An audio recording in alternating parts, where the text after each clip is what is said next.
Hello everyone, my name is doctor Poonam. आज हम लोग बात करने वाले हैं पीसीओडी और पीसीओएस के बारे में।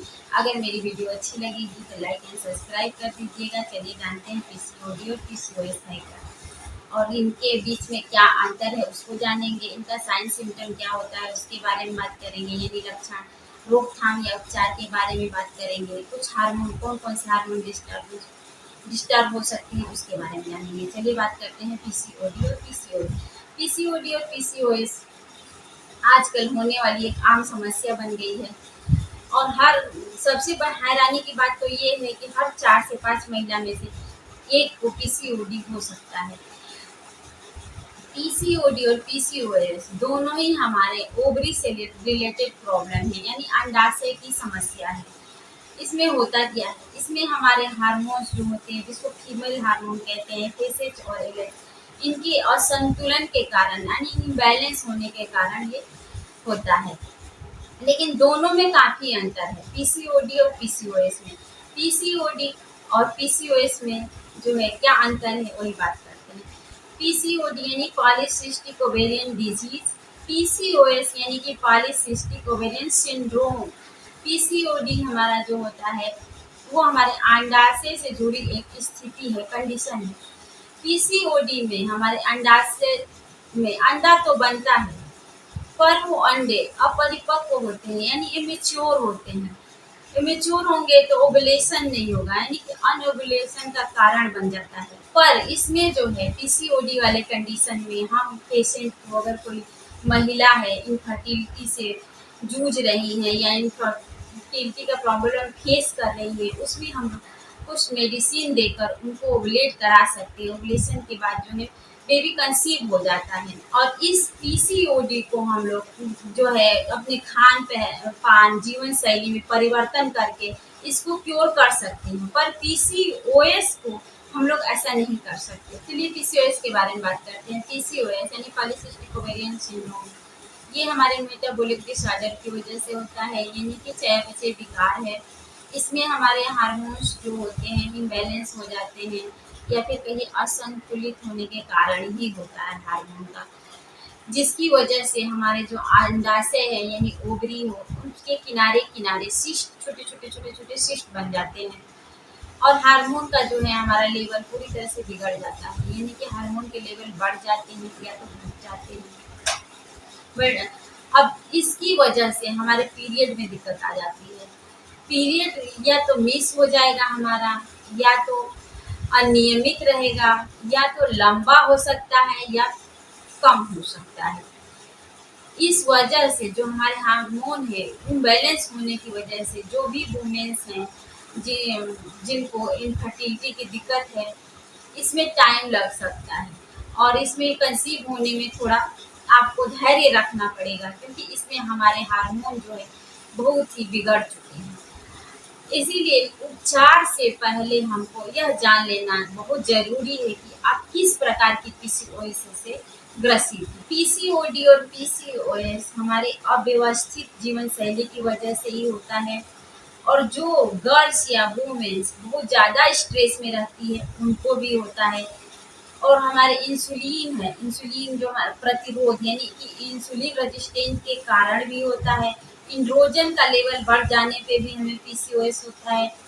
दीर्घकाल यानी कि क्रोनिक इन्फ्लेमेशन की वजह से भी होता है, और ओसीपी यानी ओरल कॉन्ट्रासेप्टिव पिल्स की वजह से भी हमको पीसीओडी या पीसीओएस हो सकता है। आइए अब बात करते हैं हम लोग रोकथाम या उपचार कुछ कैसे कर सकते हैं। खान पान को अपने संतुलित कर सकते हैं, जीवन शैली में सुधार कर सकते हैं, स्वास्थ्यवर्धक आहार ले सकते हैं, जिसमें हमको साबुत अनाज लेना चाहिए, जैसे कि ब्राउन राइस, जौ, बाजरा, ब्रोकली, वेजिटेबल्स में आए तो ग्रीन वेजिटेबल्स। और हमें एक चीज़ का विशेष ध्यान देना चाहिए, ये बहुत ही अच्छा काम करता है, जो हमारा होता है क्या, ड्राई फ्रूट्स। ड्राई फ्रूट्स हमको ज़रूर लेना चाहिए। ड्राई फ्रूट्स में आप बादाम ले सकते हैं, आप अखरोट ले सकते हैं, और जो पिस्ता होता है वो भी ले सकते हैं। इन सबों में मैग्नीशियम और जिंक की मात्रा बहुत अच्छी होती है, जो हमको जिंक और मैग्नीशियम जो होता है हमारे बॉडी के लिए, या फिर कह लीजिए पीसीओडी या पीसीओएस में एक तरह से रामबाण इलाज है, ऐसा कह सकते हैं। इसको अपने खाने में ज़रूर शामिल करना चाहिए। प्रोटीन को बढ़ाना चाहिए, कार्बोहाइड्रेट को थोड़ा कम करना चाहिए अपने खाने में, मीठा को अवॉइड करना चाहिए और प्रोटीन लेवल बढ़ाना चाहिए। जैसे आप दाल, चना, मूँगफली, ये सब चीज़ें अपने खाने में बूस्ट करिए और थोड़ा-सा अपने खाने में से जो है कार्बोहाइड्रेट को कम करिए। मैदा वाली चीज़ें तो बिल्कुल भी नहीं लेनी चाहिए आपको। आइए जानते हैं जैसे मैदा वाली चीज़ें में क्या-क्या आपको नहीं लेना है। जैसे बर्गर, मैगी, घर पे क्या कर सकते हैं उसके बारे में बताने वाली हूँ। आप लोग घर पे जैसे दालचीनी है हमारा, अदरक है, जीरा हुआ, तुलसी का पत्ता, अजवाइन, इसका काढ़ा बना के आप डेली सुबह मॉर्निंग एम्प्टी स्टमक ले सकते हैं। और उसमें जब ये काढ़ा बनाएं उसमें हींग का ज़रूर यूज करें।